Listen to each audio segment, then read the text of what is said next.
وعلیکم السلام ورحمۃ اللہ۔ الحمدللہ رب العالمین، الحمدللہ رب العالمین، والعاقبۃ للمتقین، والصلاة والسلام علی سید المرسلین، اما بعد، اعوذ باللہ من الشیطان الرجیم، بسم اللہ الرحمن الرحیم، انما یخشی اللہ من عبادہ العلماء، صدق اللہ العظیم۔ الصلاة والسلام علیک یا رسول اللہ، الصلاة والسلام علیک یا حبیب اللہ، الصلاة والسلام علیک یا نبی اللہ، وعلی آلک واصحابک یا نور اللہ، صلی اللہ تعالی علیہ وسلم۔ الحمدللہ، اللہ تبارک تعالیٰ کا احسان ہے کہ ہم نے پچھلے اجتماع میں زکوٰۃ کے متعلق صحابہ کرام اور تابعین کے اقوال سماعت فرمائے۔ صحابہ کرام اور تابعین نے کیا کیا باتیں صدقے کی فضیلت میں بتائیں، کچھ یاد ہے؟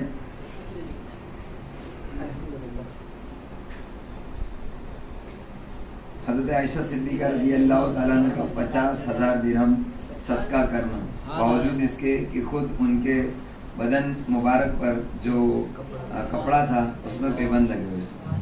یہ اولیاء کرام کی شان ہوا کرتی ہے کہ وہ اپنے لیے نہیں بلکہ دوسروں کے لیے زیادہ خیال کرتے ہیں۔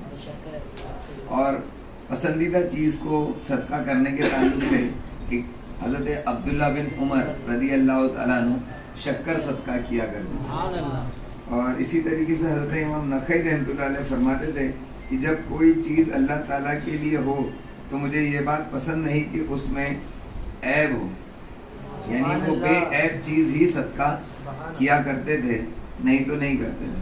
ایسی بہت ساری چیزیں کہ ہم کو چاہیے کہ ہم صدقہ دیں تو ان چیزوں کا خیال رکھیں انشاءاللہ۔ اب صدقہ چھپا کر دیا جائے یا ظاہری طور پر دیا جائے، یہ دونوں بھی فضیلت میں ہیں اور اچھی نیتوں کی وجہ سے دونوں میں بھی ثواب ہے۔ لیکن امام غزالی رحمۃ اللہ تعالیٰ نے اس کے تعلق سے 3 لائن لکھی ہیں، دھیان سے سنو۔ کہتے ہیں کہ اس سلسلے میں اخلاص کے متلاشی لوگوں کا راستہ مختلف ہی ہے۔ جو صدقہ دینے میں، زکوٰۃ دینے میں اخلاص اختیار کرتے ہیں، اللہ کے لیے خاص صدقہ دیا کرتے ہیں، ان لوگوں کا راستہ ہی سب سے الگ ہے۔ کہتے ہیں ایک جماعت اس طرف گئی ہے کہ پوشیدہ دینا افضل بتایا ہے، اور دوسری جماعت کے نزدیک ظاہری دینا بہتر ہے۔ ہم ان دونوں میں پوشیدہ معنی اور آفات کی طرف اشارہ کریں گے انشاءاللہ، یعنی پوشیدہ دینے میں فائدے کتنے ہیں اور نقصان کتنے ہیں، اور ظاہری طور پر دینے میں فائدے کتنے ہیں، نقصان کتنے ہیں، یہ دونوں چیزیں انشاءاللہ ہم بیان کریں گے۔ پھر یہ بیان کرنے کے بعد کہتے ہیں پھر حق بات سے پردہ اٹھائیں۔ امام غزالی کی بات ہی نکالی، پھر حق بات سے پردہ اٹھائیں۔ یہ انداز ہے نا، یہ پڑھنے کے بعد جس نے اعلیٰ حضرت کو پڑھا ہے وہ اس چیز کو سمجھ سکتا ہے۔ یہ انداز پڑھنے کے بعد سمجھ میں آتا ہے کہ اعلیٰ حضرت کا انداز بھی اسی طریقے سے تھا، یعنی وہ اولیاء کرام کی سب کی بات رکھ دیتے تھے، پھر اس کے بعد اپنی بات کہتے تھے۔ یعنی یہ اتنی قرآن کی بات، پھر حدیث کی بات، صحابہ کرام کی بات، تابعین تبع تابعین کی بات، اور ائمہ مجتہدین کی بات، پھر اولیاء کرام کی باتیں سب لکھتے تھے، اور پھر بعد میں جو جتنے بھی فقیہ گزرے ان کی باتیں لکھتے تھے کسی مسئلے پر، آخر میں پھر وہ جو خود ان کا جو کمنٹ ہوتا تھا وہ لاسٹ میں وہ کہتے تھے۔ یہ امام غزالی رحمۃ اللہ علیہ کا بھی طریقہ ہے، اور یہ حضرت امام احمد رضا فاضل بریلوی رضی اللہ عنہ کا بھی طریقہ ہے۔ اور دونوں میں فرق جو سب سے زیادہ واضح ہے وہ کیا ہے؟ بیان کے انداز میں نہیں، بلکہ دونوں کا جو موضوع ہے وہ الگ الگ تھا۔ موضوع یعنی دونوں کا سبجیکٹ الگ الگ تھا، ہے نا، کوئی سائنس سے ہوتا ہے، کوئی کامرس سے ہوتا ہے نا۔ تو امام غزالی رحمۃ اللہ تعالیٰ علیہ خاص طور سے تصوف پر یعنی انہوں نے کتابیں لکھی، اور اعلیٰ حضرت نے خاص طور سے مسئلے مسائل پر کتابیں زیادہ لکھی، ہے نا۔ تو مسائل پر کتابیں لکھنے میں بھی انداز یہی تھا، اور امام غزالی کا تصوف پر کتابیں لکھنے میں بھی انداز یہی تھا۔ امام غزالی رحمۃ اللہ علیہ فرماتے ہیں کہ سب سے پہلے ہم پوشیدگی کے جو 5 معنی ہیں وہ سماعت کریں گے انشاءاللہ۔ کہتے ہیں کہ پوشیدگی میں جب کوئی صدقہ دیتا ہے تو اس طرح لینے والے کا پردہ رہ جاتا ہے. جو شخص لے رہا ہے وہ ظاہر نہیں ہوتا لوگوں پر کہ بھائی اس نے اپنی ضرورت اس کے ذریعے پوری کی ہے، کیونکہ ظاہری طور پر لینے سے اس کی عزت اور وقار کا پردہ اٹھ جاتا ہے، حاجت سامنے آ جاتی ہے اور اس عفت کی صورت سے وہ خارج ہو جاتا ہے. عفت کہتے ہیں عزت کی جو یعنی عفت سے مراد عزت بھی نہیں کہہ سکتے بلکہ عفت یعنی ایک انسان کی ایک ویلیو یا جو آپ کہہ سکتے ہیں، کچھ بھی میرے پاس الفاظ نہیں ہے، وہ عزت سے بہت زیادہ ملتا جلتی چیز ہے تو وہ رہ جاتی ہے. اور جو اللہ تبارک تعالیٰ کو بہت پسند ہے کہ کسی کی عفت کا دھیان رکھنا. معلوم ہے یہ عفت نام بھی لوگ رکھتے ہیں ہے نا، عفت نام بھی رکھتے ہیں، امیج، ہاں امیج کہہ سکتے ہیں. اور اس سے متصف شخص کو جاہل لوگ مالدار سمجھتے ہیں. جو عفت اپنی برقرار رکھتا ہے تو ایسا شخص حاجت مند ہونے کے باوجود بھی جو جاہل لوگ ہوتے ہیں وہ ان پر ظاہر نہیں ہوتا، لیکن جو سمجھدار لوگ رہتے ہیں وہ سمجھ جاتے ہیں کیونکہ وہ مانگنے سے پرہیز کرتا ہے. اب دوسری چیز، پہلی چیز سمجھ میں آئے، دوسری چیز ہے اس طرح لوگوں کے دل اور زبانیں زیادہ محفوظ رہتی ہیں کیونکہ وہ بعض اوقات حسد کرتے ہیں یا اس کے لینے پر اعتراض کرتے ہیں اور ان کے خیال میں وہ بلا ضرورت لے رہا ہے یا زیادہ لینے کی طرف نسبت کرتے ہیں.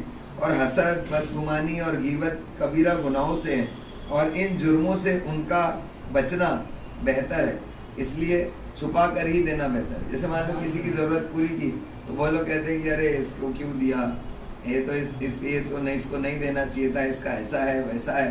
تو جب ایسا کوئی کہتا ہے تو کبیرہ گناہوں میں ملوث ہو جاتا ہے کہ اس کے تعلق سے بدگمانی کرتا ہے، اس کی برائی بھی کرتا ہے اور حسد اور یہ ساری چیزیں پیدا ہوتی ہیں جو کبیرہ گناہ. حضرت ابو ایوب سخیتانی فرماتے ہیں، اب یہ سخیتانی ہے یا سختیانی ہے یہ سمجھ میں آیا، سختیانی زیادہ سمجھ میں آ رہا ہے. کہتے ہیں کہ میں نئے کپڑے نہیں پہنتا، وہ نئے کپڑے نہیں پہنتے تھے تاکہ میرا پڑوسی حسد نہ کرے. نئے کپڑے دیکھ کر بہت سارے لوگ جلتے ہیں نا، تمہاری کوئی بھی اچھائی ہے اس کو دیکھ کر بہت سارے لوگ جلتے ہیں.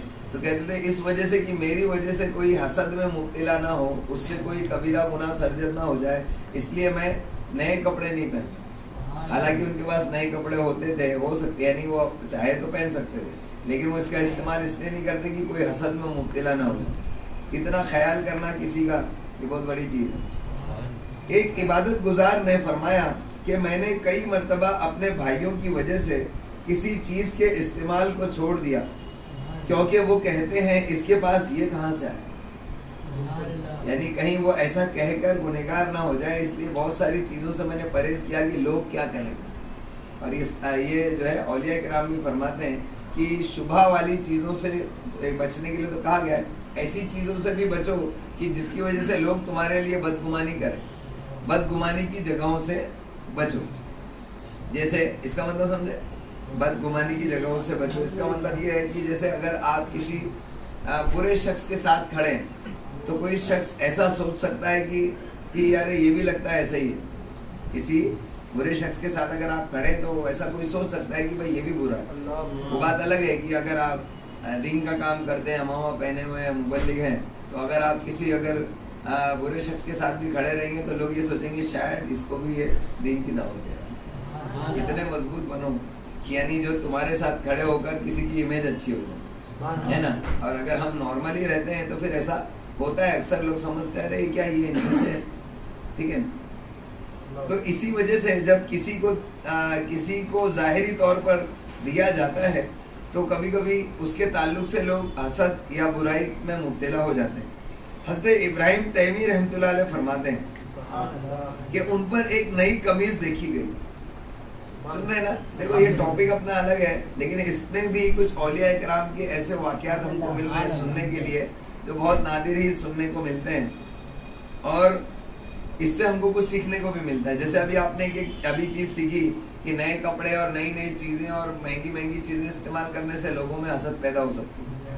تو لوگ حسد نہ کریں اس لیے درمیانہ جو کپڑے ہیں اور درمیانہ روش اختیار کریں، رہنے سہنے کھانے پینے میں درمیانہ رہے گی، کس کو دیکھ کے جلن نہ ہو جائے. اور ایک بات یاد رکھنا، جلن اچھوں کو ہو جاتی ہے، حسد اتنی بری بیماری ہے نا, تم اپنے اوپر ہی سوچ لو کہ تم کو کبھی کسی سے حسد ہوئی کیا.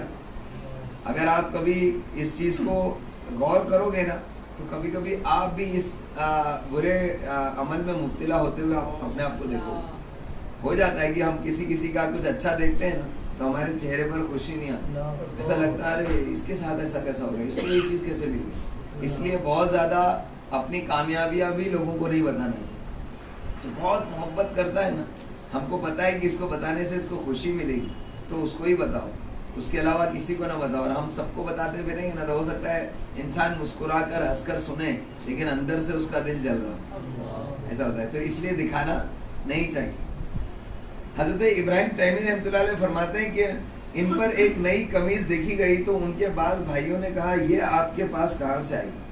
انہوں نے فرمایا مجھے یہ حضرت خیثمہ نے پہنائی ہے, اور اگر مجھے معلوم ہوتا کہ ان کے گھر والوں کو معلوم ہو جائے گا تو میں اسے کبھی قبول نہیں کرتا. مطلب اگر ان کو پتہ چل جائے گا کہ میں نے یہ پہنی ہوئی اور یہ ایسا سوچیں گے تو میں کبھی یہ تحفہ قبول نہیں کرتا. تو یہ دوسری چیز ہو گئی کہ دوسروں کو حسد سے بچانے کے لیے بھی ایسا کر سکتے ہیں, برائی سے بچانے کے لیے بھی کر سکتے ہیں. اور پہلا کیا تھا, کسی کی عفت جو ہے وہ بچانے کے لیے بھی ہم پوشیدہ طور سے دے سکتے ہیں, اس کا فائدہ. تیسرا یہ ہے کہ پوشیدہ طور پر دینے والے کے عمل کو پوشیدہ رکھنے میں اس کی مدد کرنا ہے. یہ ہمارا عمل بھی پوشیدہ رہ جاتا ہے کیونکہ ظاہراً دینے کی بنسبت چھپا کر دینے کی فضیلت زیادہ ہے. اور نیکی کو پورا کرنے پر مدد کرنا بھی نیکی ہے. نیکی کو پورا کرنا سے مراد یعنی ہم صدقہ کر رہے ہیں اور اس کو اگر چھپا کر دے رہے ہیں تو بہت ساری ریاکاری وغیرہ برائیوں سے بچنے پر وہ کمپلیٹ ہو جاتا ہے, ناقص نہیں رہتا. تو اس کو یعنی نقص سے بچانا یہ بھی اچھی چیز ہے.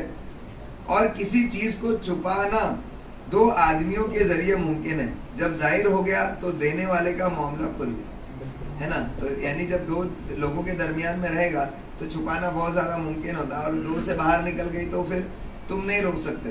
پھر اس کے بعد تیسرا چوتھے کو, چوتھا پانچویں کو بولتا چلے جاتا, یہاں تک کہ پورے محلے کو پتہ چل جاتی ہے بات. لیکن ایسا ہوتا ہے کہ کسی کو بولنا مت, ایسا لوگ کہتے ہیں. یعنی کسی سے بھی کہیں گے یہ بات صرف اپنے تک رکھنا, کسی کو بولنا. پھر وہ جب جائے گا نا وہ بھی کسی کو کہے گا اور کہے گا یہ بات صرف اپنے تک رکھنا, کسی کو بولنا مت. ایسے ہی کرتے کرتے پورے محلے میں بات پھیل جائے گی, لیکن ہر بولنے والا یہ بولتا ہے کہ کسی کو بولنا مت.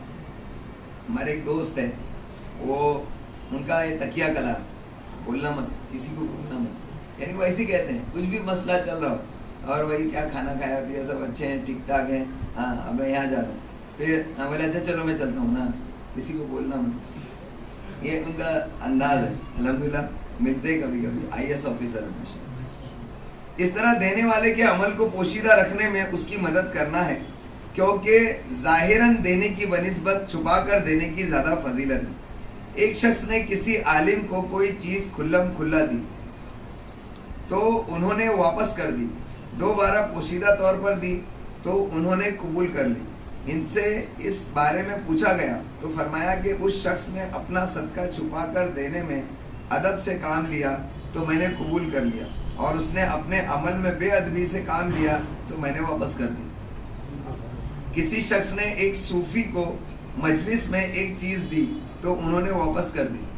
نہیں, صوفی شخص تھے, ان کو مجلس میں قافلوں کے سامنے تحفے میں کوئی چیز دی تو انہوں نے واپس کر دی. اس نے کہا آپ نے اللہ تعالیٰ کا عطیہ کیوں واپس کر دیا؟ تو انہوں نے جواب دیا تو نے اس چیز میں جو صرف اللہ تعالیٰ کے لیے تھی اس کے غیر کو شریک کر دیا اور اللہ تعالیٰ پر قناعت نہ کی تو میں نے تیرا شرک واپس کر دیا. میں نے تیرا شرک واپس کر دیا. صوفیاء کرام کی بات ہی الگ ہوتی ہے. ایک بزرگ نے پوشیدگی میں وہی چیز قبول کر لی جو اعلانیہ ملنے پر رد کر دی تھی. سمجھ میں, یعنی اعلانیہ مل رہی تھی تو انہوں نے منع کر دی, لیکن پھر انسان نے اکیلے میں آ کر دیا تو لے لی. اس سلسلے میں ان سے پوچھا گیا تو انہوں نے فرمایا تم نے اعلانیہ دے کر اللہ تعالیٰ کی نافرمانی کی تو میں گناہ پر تمہارا مددگار نہیں بن سکتا تھا, اور جب خفیہ طور پر دیتے ہوئے تم نے اللہ تعالیٰ کی اطاعت کی تو میں نے تیری نیکی میں تیری مدد کی. اولیاء کرام کی سوچ دیکھو, یہ اس سے سمجھ میں کیا آتا ہے, اولیاء کرام کا ہر عمل میں یہ طریقہ تھا کہ ہم جو کر رہے ہیں اس میں سارے پہلوؤں پر وہ غور کرتے تھے. اگر کوئی بھی پہلو ایسا نظر آتا تھا جو گناہ کی طرف بھی جاتا ہے تو بھی وہ اس سے بچتے تھے. اور اگر کوئی چیز ایسی ہے کہ جس کے کرنے سے بظاہر ان کے لیے بظاہر اچھی نظر نہیں آتی یا کراہت والی ہے لیکن کسی کی نیکی پر مدد ہے تو وہ کرتے تھے, ہے نا. تو اس میں اولیاء کرام جو کچھ بھی کرتے ہیں نا تو اس میں حکمتیں تلاش کرنی ہوتی ہے کہ کس وجہ سے کس اللہ والے نے کیا کام کیا. حضرت سفیان ثوری رحمۃ اللہ علیہ فرماتے ہیں اگر مجھے معلوم ہو کہ ان میں سے کوئی ایک اپنے صدقے کا ذکر نہیں کرے گا اور نہ کسی سے بیان کرے گا تو میں اس کا صدقہ قبول کر لوں. یعنی وہ ایسے لوگوں کے جو اعلانیہ صدقہ دیتے ہیں, اگر مجھے معلوم پڑتا کہ اس میں سے کوئی ایک ایسا ہوگا کہ جو اپنا صدقہ جو ہے اعلان نہیں کرے گا تو میں اس کا صدقہ لے لیتا. اچھا, کچھ میں سمجھ رہا تھا کہ آج بہت اچھا ٹاپک تو ہے ہی ہے اور بہت انٹرسٹ سے لوگ سنیں گے, لیکن ایسا چہرے پر انٹرسٹ نہیں دکھ رہا, پتہ نہیں کیوں. جو عوام کم رہتی ہے نا اس کا کبھی یعنی ملال نہیں رکھنا چاہیے. ہم 1 to 1 اگر اکیلے بھی ہو نا, ہم کو چیز اچھی سننے مل رہی بس ہوگا, ہم کو بس اپنے اللہ اس کے رسول سے مطلب ہے نا. ہمارے آس پاس میں کتنے لوگ ہیں ہم کو اس سے کوئی مطلب نہیں. کبھی کبھی ایسا ہوتا ہے کہ ایک بیان اگر ہم 2 لوگوں کے بیچ میں سن رہے ہیں نا تو ہم کو جوش نہیں آتا, لیکن وہی 1000 لوگوں کے بیچ میں سنے تو ہمارے اندر پورا ہوا بھر جاتا. پتا کیا چلا, اس سے پتا کیا چلا کہ تم کو اللہ رسول کی بات اچھی نہیں لگ رہی بلکہ ماحول ایٹماسفیئر تمہارے اوپر اثر کر رہا. اور یہ وہ سیکھنے کی چیز ہے, سیکھنے کی چیز ہے. اپنے اندر وہ کوالٹی پیدا کرو کہ اللہ اس کے رسول کی بات دیوار پر بھی لکھی دیکھو نا تو مچل جاؤ, اور بری بات لاکھوں لوگ بھی بولتے ہو نا تو تھوک کے نکل جاؤ ان کو, نا. یہ اپنے اندر جذبہ پیدا کریں گے نا. چوتھی چیز, ظاہری طور پر لینے میں رسوائی اور توہین ہے, اور مومن اپنے نفس کو رسوا نہیں کرتا, یعنی اپنے آپ کو بھی رسوا نہیں کرنا چاہیے. ایک عالم پوشیدہ طور پر لے لیتے اور ظاہراً نہیں لیتے تھے. اب دیکھو یہاں پر ایک چیز کیا آئی کہ اپنے نفس کو بھی رسوا نہ کریں, لیکن بسا اوقات صوفیاء کرام اپنے گھمنڈ کو توڑنے کے لیے یہی کام کیا کرتے, اپنے آپ کو رسوا کیا کرتے ہیں. تو کب کون سا عمل وہ کرتے ہیں اور کس وجہ سے کرتے ہیں بات مختلف ہوتی ہے. کبھی وہی عمل کرتے ہیں کبھی وہی نہیں کرتے ہیں. تو جب کرتے ہیں تو اس کی بھی حکمت ہوتی ہے, نہیں کرتے ہیں تو اس کی بھی حکمت ہوتی ہے. اور فرماتے ہیں کہ ظاہری طور پر لینے میں علم کی رسوائی اور اہل علم کی توہین ہے, کیونکہ وہ عالم تھے تو کہتے ہیں اگر اہل اعلانیہ لوں گا تو لوگ سوچیں گے دیکھو عالم لوگ بھی لیتے رہتے, تو بولے یہ میری نہیں علم کی رسوائی ہو. تو میں یہ نہیں چاہتا کہ کوئی علم اور عالم کی رسوائی ہو, میری بات الگ ہے, لیکن عالم اور علم کی رسوائی نہ ہو, اس لیے میں یہ چیزیں پوشیدہ طور پر لیتا ہوں. شرکتاً کے شرکتا کے شبہ سے بچاؤ ہوتا ہے. اگر کوئی چھپا کر لیتا ہے تو شرکتا کے, ابھی شرکتا لکھا ہے, شرکتا ہے یا شرکتا ہے یا پتہ نہیں کیا لفظ ہے, یہ فرسٹ ٹائم میرے سامنے آیا. نبی کریم صلی اللہ تعالیٰ علیہ وسلم نے فرمایا جس آدمی کو کوئی تحفہ دیا گیا اور اس کے پاس کچھ دوسرے لوگ بھی ہوں, وہ اگر چاندی یا سونا بھی ہو تو ہدیہ ہی رہے گا. نبی کریم صلی اللہ تعالیٰ علیہ وسلم نے ارشاد فرمایا کسی شخص کا اپنے بھائی کے لیے افضل صدقہ چاندی ہے یا اسے روٹی کھلانا ہے. آپ نے صرف چاندی کو بھی ہدیہ قرار دیا تو مجلس میں سب کی رضا کے بغیر کسی ایک کو دینا مکروہ ہے. یعنی ہم ایسا, اس میں یہ دھیان دینے والی چیز ہے کہ جب ہم اعلانیہ دیتے ہیں نا تو مان لیجیے 6-7 لوگ بیٹھے, اس میں اس سے آپ نے ایک کو دیا, ہو سکتا ہے کوئی دوسرا سوچے اس کو دیا مجھے نہیں دیا, تو اس کو کہتے ہیں شرکتا کا شبہ.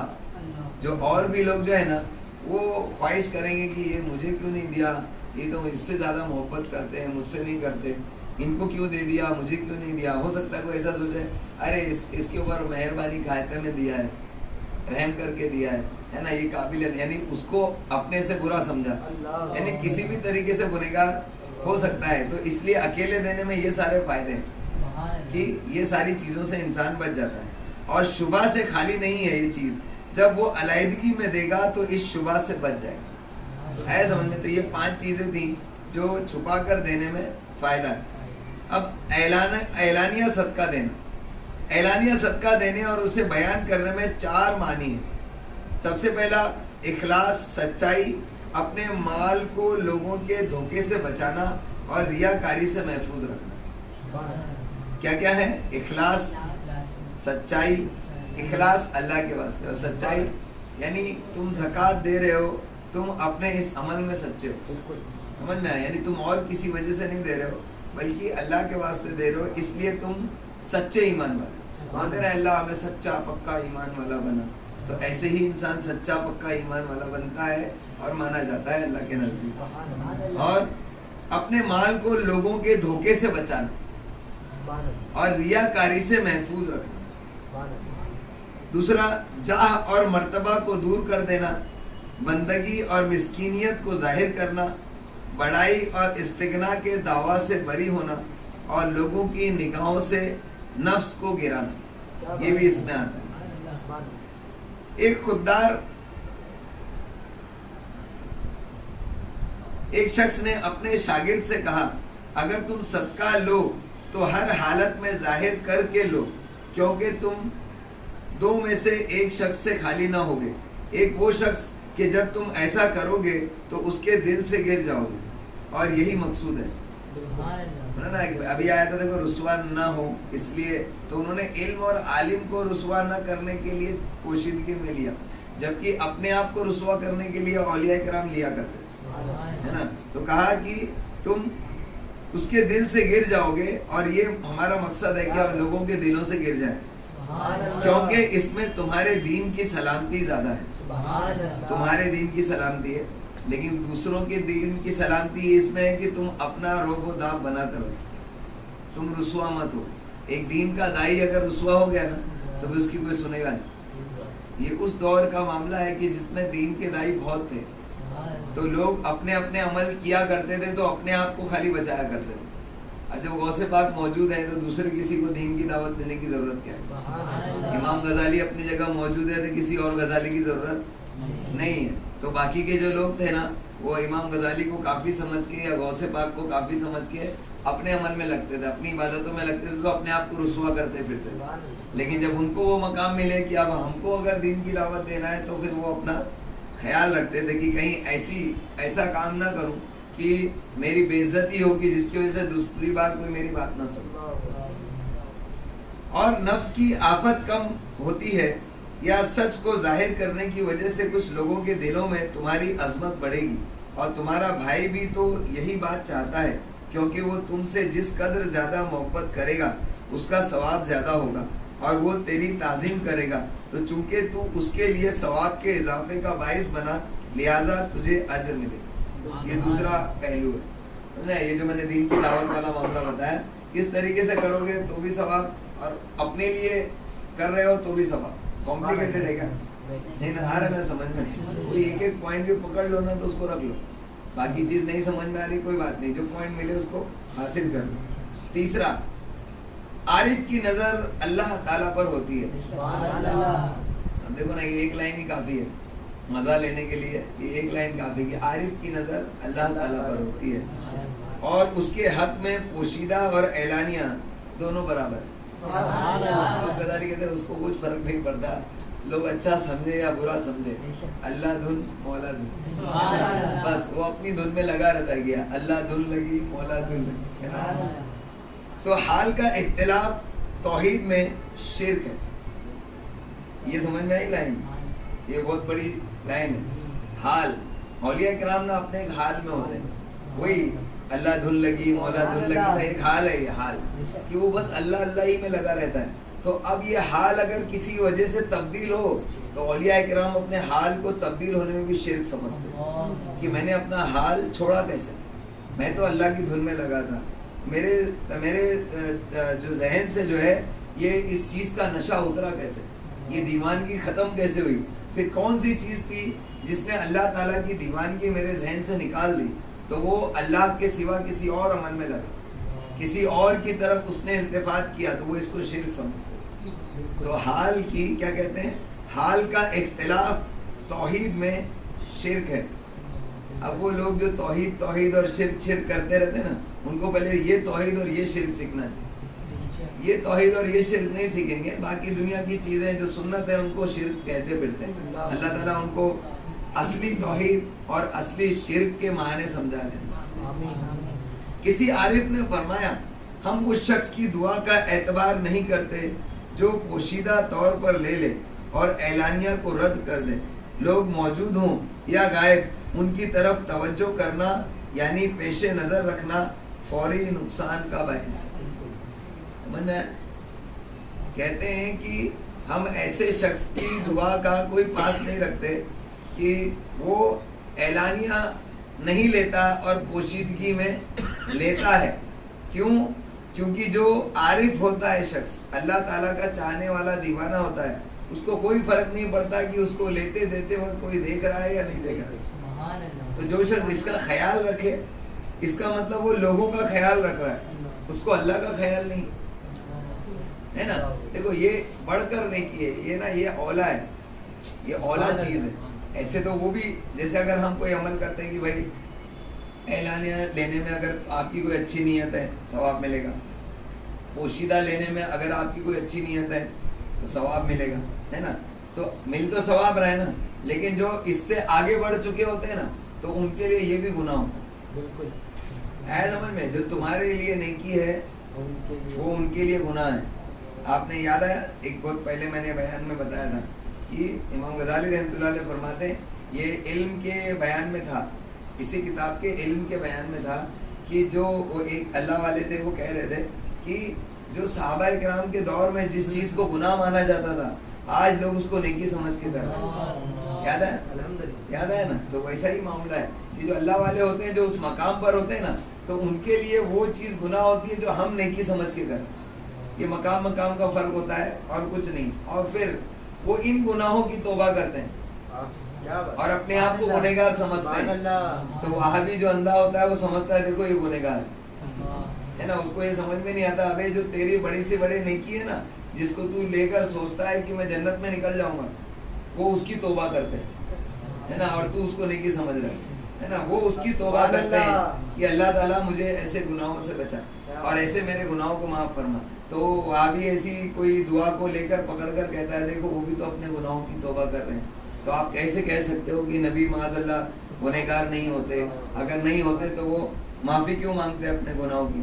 تو وہ ان گناہوں کی معافی مانگتے تھے جو تمہاری نیکیاں ہیں. بلکہ انسان کی نظر صرف ذات واحد پر لگی رہنی چاہیے. کہا گیا کہ ایک بزرگ اپنے ایک مرید کی طرف سب سے زیادہ توجہ کرتے تھے. دوسروں کو یہ بات ناگوار لگتی تھی، چنانچہ اس بزرگ نے ان پر اس مرید کی فضیلت کو ظاہر کرنے کا ارادہ کیا کہ میں کیوں اس پر اتنی توجہ دیتا ہوں. سب کو پتہ چل جائے گا تو لوگ اس کے تعلق سے غلط نہیں سوچیں گے. ان میں سے ہر ایک کو ایک مرغی دے دی اور کہا تم میں سے ہر ایک اسے لے جائے اور وہاں ذبح کرے جہاں کوئی دیکھتا نہ ہو. وہ تمام لے گئے اور کہیں نہ کہیں ذبح کر لے آئے، لیکن وہ جو تھا وہ مرغی واپس لے آئے. جو خاص جس کے اوپر بہت توجہ دیتے تھے وہ واپس آ گیا مرغی لے کر. ان تمام سے پوچھا تو انہوں نے کہا ہم نے اپنے شیخ کے حکم کی تعمیل کی ہے. شیخ نے اس مرید خاص سے پوچھا تم نے دوسرے ساتھیوں کی طرح مرغی ذبح کیوں نہیں کی؟ دوسرے لوگ سوچ رہے تھے ہاں بہت اس پہ توجہ دیتے تھے، دیکھو آج شیخ کی بات اس نے نہیں مانی، ہم تو اپنا کام پورا کر کے آئے اور یہ اپنا کام پورا کر کے نہیں آئے.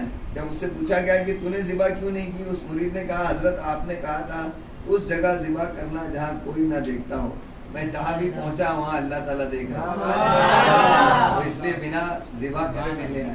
مرید کو پتہ چلا کہ ہاں یہ اس حال میں رہتا ہے، ہمیشہ اس حال میں رہتا ہے کہ اللہ تعالیٰ کو حاضر و ناظر جانتا ہے. یہ تصور اس کا کبھی ٹوٹتا نہیں، یہ حال سے کبھی خالی نہیں ہوتا. تو بلا شبہ یہ ہم سے بہتر. تو وہ بزرگ فرمانے لگے میں اسی لیے اس طرف زیادہ میلان رکھتا ہوں کہ یہ غیر خدا کی طرف توجہ ہی نہیں رکھتا. اب یہاں غیر خدا اور اس کی طرف توجہ، بتاؤ ایسا کون توحید والا ہے آج جو توحید کا دعویٰ کرتا ہے؟ کہتے ہیں توحید توحید، اللہ کے سوا نہیں، اللہ کے سوا غیر اللہ، یہ وہ دن رات اللہ اللہ توبہ توبہ کرتے رہتے ہیں ان چیزوں سے، لیکن نہ جانے کتنی غیر خدا چیزوں کی طرف ان کے التفات ہوتے ہیں. بلکہ عشق بھی فرما رہے ہوں حضرت، ہے نا، دنیاوی عشق بھی کر رہے ہوں حضرت، اور سمجھتے ہوں کہ ہم غیر خدا سے محبت نہیں کرتے۔ ظاہری طور پر چوتھی چیز، ظاہری طور پر دینے میں سنت شکر کو قائم کرنا ہے۔ اللہ تعالیٰ کا ارشاد ہے اور اپنے رب کی نعمت کا ذکر کیا کر۔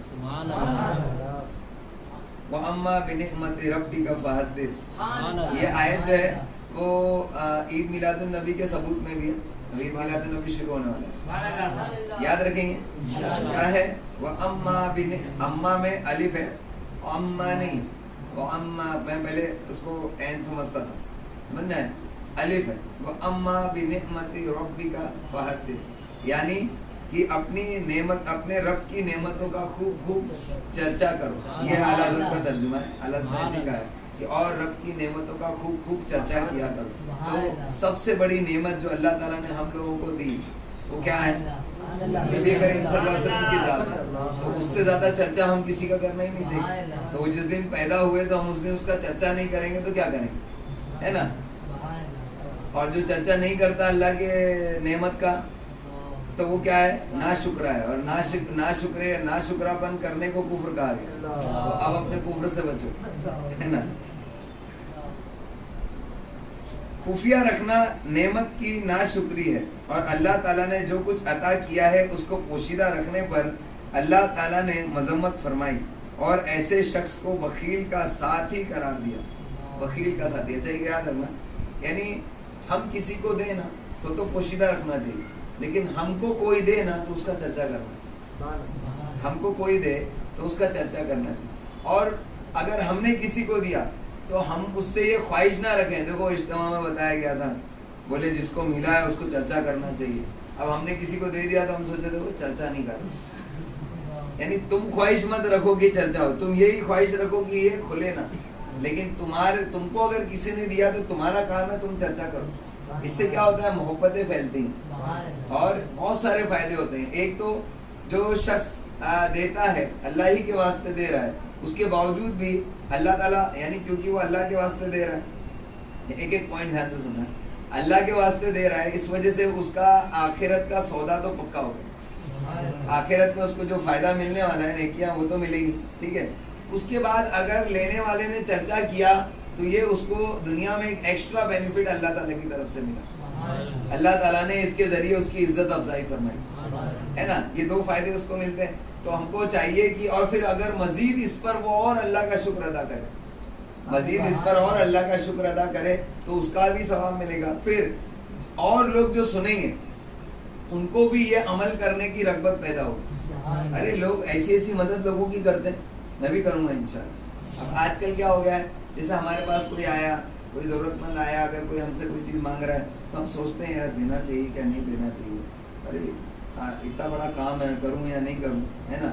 تو ارے آج کل کہاں ہے زمانے میں ایسا چلتا ہے، کوئی کسی کا نہیں دیکھتا، تو یہ مشہور ہو گئی چیز کی کوئی کسی کا نہیں دیکھتا تو میں کیوں دیکھوں۔ لیکن اگر آپ کو ایک ایسی مثال معلوم ہوگی یا فلاں شخص نے فلاں کے لیے ایسا کیا تو آپ کو لگے گا نہیں ایسا زمانہ نہیں، آج بھی زمانے میں ایسے لوگ ہیں جو لوگوں کا ایسا کرتے ہیں، میں بھی کروں گا۔ تو اس سے کیا ہے، نیکیاں پھیلتی ہیں، ہے نا۔ تو یہ اللہ تبارک تعالیٰ ایسا ہی ماحول چاہتا ہے کہ لوگ ایک دوسرے کی مدد کرنے والے بن جائیں، کوئی ضرورت مند نہ بچے، ہے نا۔ تو اللہ تعالیٰ کا اس پر ارشاد ہے، اللہ فرماتا ہے وہ لوگ جو بخل سے کام لیتے ہیں اور دوسروں کو بھی بخیلی کا حکم دیتے ہیں۔ بخیلی کا حکم، بخل کا حکم کون دے گا؟ یہ اس طریقے سے بخل سکھانا ہے، اس طریقے سے بخل سکھانا ہوا، اور کسی کا عطیہ کیا ہوا تم بتاتے ہو تو تم بخل کو ختم کر رہے ہو اور سخاوت کو پھیلا رہے ہو، اور اللہ تعالیٰ نے انہیں جو فضل عطا فرمایا اسے چھپاتے ہیں، یعنی چھپانا نہیں چاہیے جو اللہ تعالیٰ نے فضل عطا فرمایا۔ اس لیے ہم حضور علیہ السلام کا میلاد مناتے ہیں، یہ اللہ تبارک تعالیٰ نے وہ ایک آیت ہے، ابھی آیت ذہن میں نہیں، اس میں شروعات یاد نہیں آ رہی، کہ جو اللہ تعالیٰ فضل عطا فرمائے اور رحمت عطا فرمائے تو تم اس کو یعنی پھیلاؤ۔ یہ نا قرآن کی آیت ہے جو عید میلاد النبی کی ثبوت میں ہم لوگ پیش کرتے ہیں، وہ بہت زیادہ یعنی آیت وہ اس سے بھی زیادہ، وہ اما بنعمت ربک فحدث سے بھی زیادہ